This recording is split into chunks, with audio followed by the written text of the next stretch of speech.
Welcome to WeeChats with Brilliant People. In this WeeChat, we talk to Thomas Barr, the current Irish national record holder of the 400 metre hurdles and a 2016 Olympian in Rio. He talks about coming into his own in the last 4 years and experiencing competitive success as an elite runner. This WeeChat was recorded at the University of Limerick in Ireland in early 2015.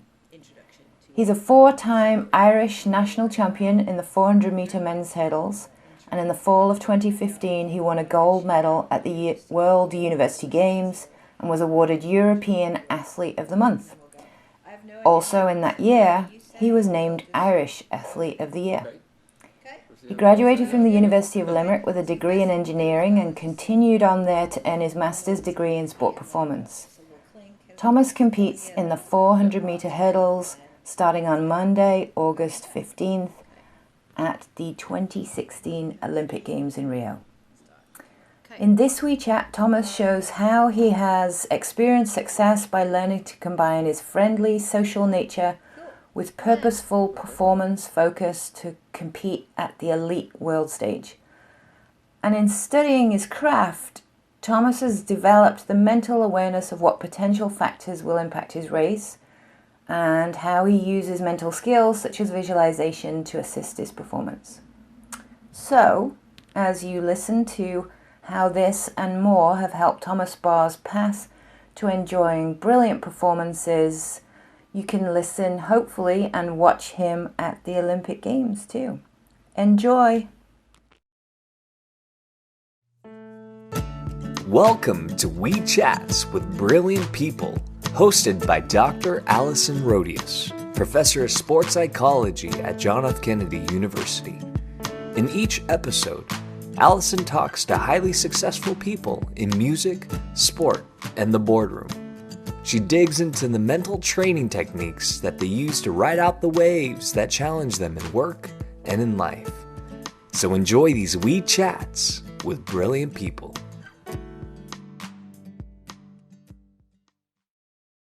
Welcome back to WeeChats with Brilliant People, everybody. Today I am super excited to talk to Thomas Barr. He is a 400 metre hurdler and we are here at the University of Limerick again. We're overlooking the wonderful track. It's a gorgeous day in Ireland this morning. So welcome, Thomas, to WeeChats. Thank you so much for being a part of this. So just to give the listeners a little feel for your background, could you say a little bit about your track career so far? Yeah, well, I took up athletics at a young age, at about 8 or 9 years old, and I've been doing it ever since. And up until maybe 4 years ago, I was just doing it really for the social aspect, and I was never a major competitor. I left all the headlines and all the highlights for everybody else.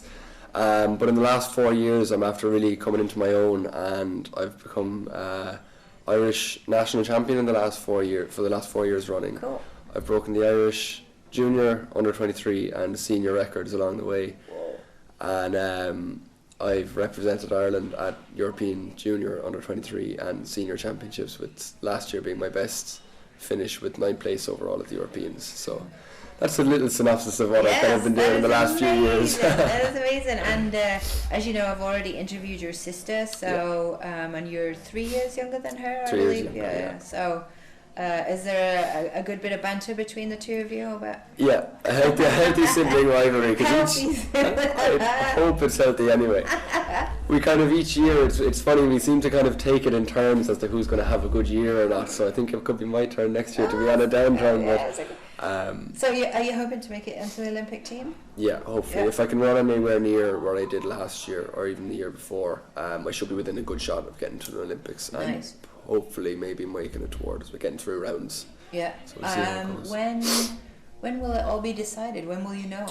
We will have to run a qualifying time probably in the months leading up to the Olympics, so maybe from January until of next year. Yeah, of 2016. 2016. Yeah. From January through to maybe July, the end of July, and I think the games are in August, so we'll have a couple of months to run out of our skin. Nice. Have you been to Brazil before? No, never been to South America. So it's going to be an experience. Yeah, it's going to be an experience. That's going to be exciting. Yeah. And are you a student here at the university as well? Yeah, I did mechanical engineering here for 4 years, and I graduated in that last year, and I started a master's a couple of weeks ago in sports performance.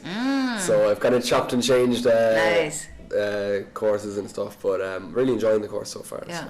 So sport performance, does that cover any sports psychology? It covers a small amount of it, not as much as I thought it would initially, but it does cover a little bit. It's mainly about the physiology, biomechanics, stuff like that. We're doing a bit of psychology, all right, with team sports and mentality behind team sports. But Nice. other than that, it's mainly the physical side. So the focus today in this WeeChat is on the mental side of the sport you're running. What does that mean to you when I say the mental aspect of your sport? If you said it to me 2 years ago, or even a year ago, I probably would have been like, that doesn't come into it. But in the last year or so, it's become really prevalent in sport, and it's something I've really noticed myself. Because I'll just give you an example of where it really kind of highlighted for me. During the summer, I had 2 races within 3 days of each other, and the first race was in Cork, and the second race in Dublin. The conditions were very similar, and in that 3 days, I didn't do any extra training, so there was no physical effective training or anything that got me better. But in the first race, I ran 1 second slower than I did in the race 3 days later. Wow. And the only difference was I was more mentally prepared for it. I was more focused. Yeah. And that first race kind of set me up and refocused me for that second race. So that really kind of put it into perspective for me as to how important the mental side is as well. You know, the difference of a second is maybe 10 meters on the track, so it was a massive difference. Yeah, that is huge. What kind of how long does it take to run 400 meters? We're looking at 50 seconds. Around 50 seconds. Around 50 seconds for the average person. Just to give people an idea of how long it takes. And there's 10 hurdles, is that right? 10 hurdles, yeah. 10 hurdles. And by the end of it, you're pretty knackered. If you excuse the slang. Not sure if Americans will know what knackered is, but it's definitely, it's an unbelievable event. I think I love watching it. It's really fascinating, and I really think the mental side is a big component. So what have you learned in addition to what you were just saying in the last couple of years? Have you learned some strategies, or have you really taken on any particular strategies that have helped you? First off, just to help me focus, I like listening to music. That's just something simple. But as well as that, I do a bit of visualization before a race. Yeah. So I lie down with my headphones on the track, close my eyes, and just visualize the race. I'll often walk around the track first. Yeah. If I know my lane, if I know I've been drawn in lane 5 or 6, I'll walk around in lane 5 or 6 or whatever lane it is, and visualize, the track, where the hurdles are going to be, where I'm going to be hurdling each one, and also my surroundings, because that's something when you're running past. You have signs, you have landmarks, something coming past you, and I just kind of try and take as much of it in, and then lie down, visualize it. And the thing is, in Ireland, because we run on the same tracks all the time, I kind of will go back to where I was maybe last year on the same track and try and visualize where I'm going with it, and kind of then it takes out a lot of surprise when it comes to the actual race. Right. So what do you do about when it's a track that you don't know very well? Then I just take in as much as I can when I'm walking around, and then hope for the best.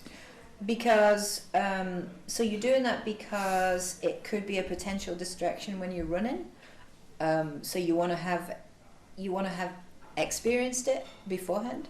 Pretty much, yeah, and just to kind of know what I'm coming for. So even something as simple as where's the sun going to be brightest, or where am I going to hit the shade kind of thing, just so I kind of know where I'm.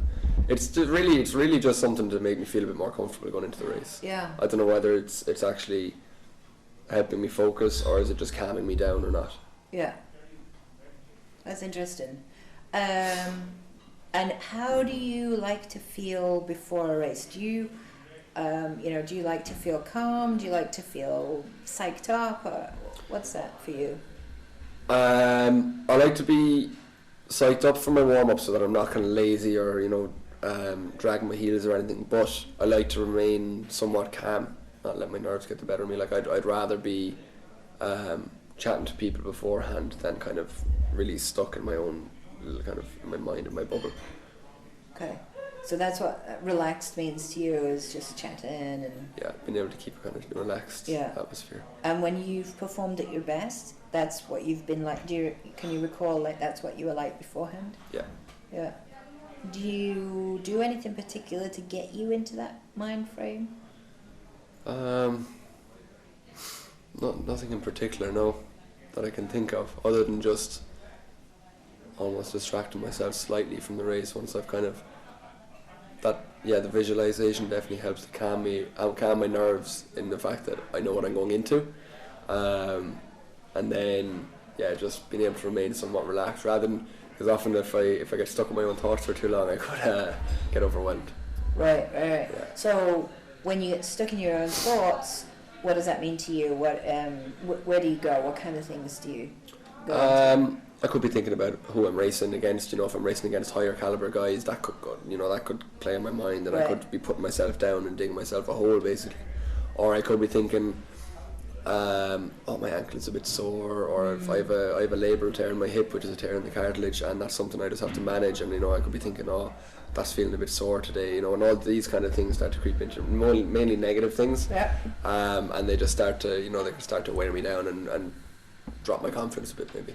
So, are you the kind of person who is good at not letting that happen in the first place, or are you the kind of person, kind of athlete, who is able to detect when it happens and then do something about it? Generally, I'm probably not the best at detecting it happening and doing something about it. I'm probably better off to prevent it in the first place, but I'm usually quite good at preventing it in the first place, so it's not too bad. Europeans was probably the worst. At the Europeans there last year, I was tipped, I was ranked third going into it, and I was tipped for a medal. So all of that was playing on my mind, and I went into it thinking, I cruised through the heats, got to the semi-final, that labral tear I was telling you about started to play up, and all that was on my mind, and I came third in the end in that race, and it was the top two to qualify for the final. And all, little psychological things like that, the injury definitely played on my mind, and also, there was a lot of, we were delayed by an hour, the program was delayed by an hour, so, I was getting annoyed, and I was kind of thinking, this is just not the way I wanted it to be, and because of that then, a lapse in concentration then just caused me that split second that got me out of the final. Yeah. So I wonder, as you're going forward now, what do you think you've learned from those kind of situations? Is there anything that you would do? I've taken a huge amount from it. Because I've experienced it now, I think I know not to let it get to me. Because it's just, there's no positive from it. And I know now that, with the likes of the delay, because it was because of weather conditions that it was delayed. Right. That's unusual, isn't it? Yeah, it was really strong winds. Apparently there was, where they showed a live stream of the track when we were in the warm-up area, and there was just stuff getting blown over. There was marquees going flying, so they said, no, we can't let you on the track. And we were all, huffing and puffing around the warm-up area. But I suppose we were all in the same boat, so it really didn't make a difference, and it's not like I was at a disadvantage to anyone else, and that's something I kind of thought of afterwards, really, when I was giving my interviews, and people were like, what happened? And I just said, it just was a bad day, and it was a bad day to have a bad day, but everyone was in the same boat as regards to weather. I had a bit of a niggling injury. I didn't want to put it down to that, it was just a lapse in concentration on the track then. A bad day to have a bad day, that's good way of putting it. Have you ever heard this kind of phrase? There's a guy in sports psychology, he's pretty well known in America and in certain sports, and he says you've got to be able to have a good shitty day, so that when you wake up in the morning, you might not be feeling great, and everything might not be perfect, because that's normal, but you still got to go and perform. Yeah. Does that resonate with you at all, that phrase? Definitely, yeah. And I think as well, the bad days, even if it's a good bad day, the bad days are what kind of nearly help you to grow and give you that mental toughness that you kind of need. Like, that's definitely something, because I never, all the way through, in the last 4 years, I've kind of been experienced high after high after high, so I hadn't really experienced that kind of almost that pressure, first of all, going into a championships of being ranked third, and then I'd never felt that kind of dejection, or like the kind of that negativity of not placing where I wanted to place or not doing, because I've always kind of done better and exceeded my own expectations. Right. So that was the first time I kind of dipped back down. So I really did need that. It was a pity it happened at a major championships, but I'd rather it happen now than at an Olympics or at a World Championships in the coming years, because I'm still only quite raw to the sport. Yeah. It's going to be interesting over the next few years how you develop and get more mentally tough. Are you working on your, mental preparation actively, would you say, or? Not really, no. Like, I'm not working with a sports psychologist or anything at the moment, and I'm not. I suppose I'm really just trying to get the physical stuff down at the moment. We're in hard winter training and stuff, and just trying to balance that and college. So I haven't really paid too much attention to it at the moment. I actually think that you're working on it without realizing it. Yeah, do you think so? Yeah, because. When you experience something, it doesn't even matter if it's in your sport, but if you experience something, you said it yourself, you're learning from all those experiences, and you're learning how to do things a little bit better, how to do things in a different way. You're learning to adapt.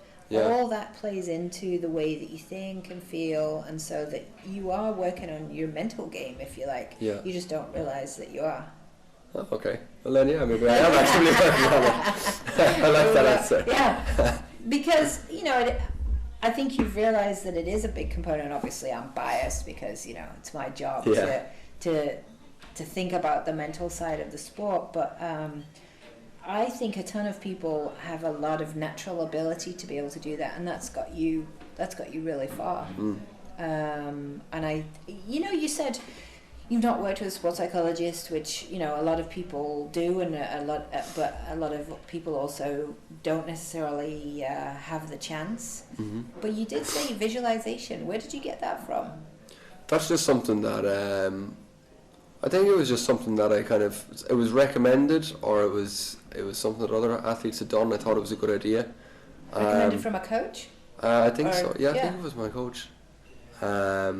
And just to go through it, it was my coach that had mentioned it. She said just go through the race beforehand, and just the part about walking around the track and stuff like that, that's something I just kind of like to do myself. That was just my own little way of finding my bearings and stuff, and getting to grips with the weather conditions, what way the wind is, because the wind is a big factor for hurdlers as regards their stride pattern. So say I do 13 strides as far as hurdle 6 in between the hurdles, and then I'll do 14 strides in between the rest of the hurdles on the way home, and if the wind is with me on the back straight, I could maybe get 13 strides as far as hurdle 7 or maybe hurdle 8, but if it is against me, I might only get 13 strides as far as say hurdle 4 or 5. So I need to kind of be almost a little bit prepared. It's better for me to go out there knowing that I might have to change my stride pattern early or late beforehand, rather than going in blind.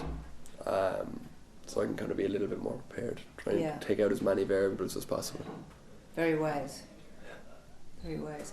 Is there anybody in your sport that you, or maybe even another sport actually, that you really look up to, and in terms of the way that they do the mental side of their sport, and you're like, oh yeah, I'd like to learn from them, or I'd like to take that piece from them? I'll be honest, I haven't really paid too much light or attention into it, no. Offhand I can't think of anyone. There is probably someone. I know Rhys Williams, a guy who I race against often. He's a British 400 metre hurdler. He's very focused, but he'll also, you can tell he's very focused in his preparation and in his warm up and stuff, but he will stop and chat to you, he will talk to you, so I like his kind of attitude towards the sport. He's very, very friendly, but also very focused. Seems like that's important to you, getting that balance. Yeah. Because you mentioned before, when you were relaxed, you like to chat, and so that social aspect is important to you? That's, like I said, I was a social athlete for a number of years, so it's still kind of in my head. Yeah. I wasn't always a performer, and I'm still kind of trying to strike the balance. I'd rather have a good balance between the two, try not to let the sport overtake. Yeah.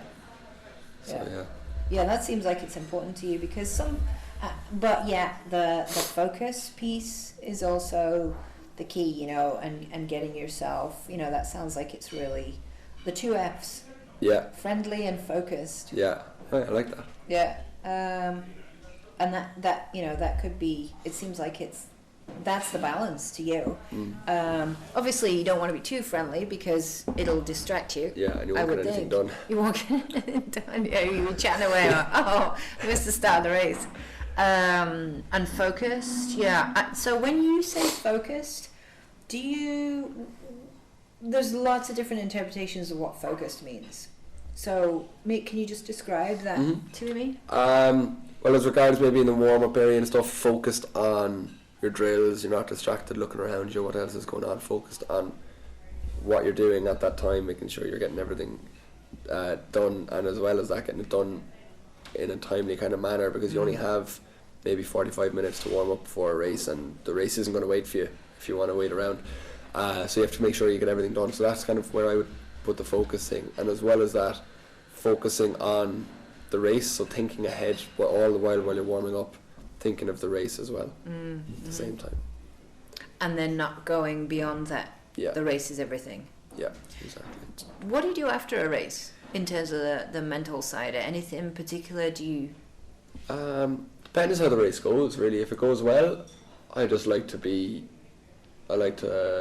I'll do my warm down and stuff, listen to a bit of music while I'm warming down, and then just go and chill out and sit down with people and watch the rest of the programme, or if there's any championships, go back to the hotel, go on the phone, because often if I run well, my phone is hopping for about half an hour, just right. reply to a few messages and stuff. Yeah. If it goes badly, I usually like maybe a little bit of time just to myself, just to kind of think through the race, and then often my coach, I like talking to my coach and my parents straight after, because they'll put things into perspective for me, because I'd say Jessie said to you as well, we're our own worst critics, because I know she is as well. She's very hard on herself. I'm probably not as hard on myself, but I'll be very negative if stuff goes wrong. Right. And it sometimes takes someone else, like my coach or my parents, just to kind of say, it's not that bad, don't worry about it, there's nothing you can do about it now, it's in the past, sort of thing. Right. So just kind of drive that home a bit. You know, somebody who I interviewed this week was also Devil O'Rourke. Oh yeah. And one thing that she said, so it's no secret because it's on the podcast. Yeah. She said she allows herself, after what she considers a bad race, she allows herself 24 hours to have what she called a pity party. And then she was done. Yeah. So she wouldn't let it go further, yeah. But she allowed herself to have that so that it enabled her to just process it and get rid of it, but not to deny that it happened. Yeah. There's an interesting, way of doing it. Yeah. Because everyone's going to deal with it differently. Exactly. Yeah, everyone deals with it differently. So, that's what's so interesting about the series, is that everybody has a different strategy to deal with the highs and the lows, and yeah. One last question before we wrap up then. Yeah. How do you make yourself feel confident? If you know how. I suppose one thing that I like doing before going into competition is to give myself a little bit of a confidence boost, is watching over other races, on YouTube that I've performed well at, like that one in Dublin I was saying about earlier, at the Morton Games, where in that one I ran very close to my personal best, and beat the world champion from the year previous. Nice. On home soil in front of a home crowd, and the commentator is brilliant on it. He loses the run of himself as I'm coming home, because I come completely from behind on the second to last hurdle. And he's like, okay, Jehu Gordon has it, and then his voice is starting to get higher and louder as I'm creeping up. I gain about 5 metres on him in the last 40 metres of the race. I'm looking down at the track here, and I like watching that one to give myself a little bit of a confidence boost. And there's a couple of other races as well on the circuit. The one where I broke the Irish record in Geneva is a nice one as well, because again I came from behind and I was a complete underdog. I was injured coming into it, so I like watching over those just for a bit of a confidence boost. Yeah, I like that.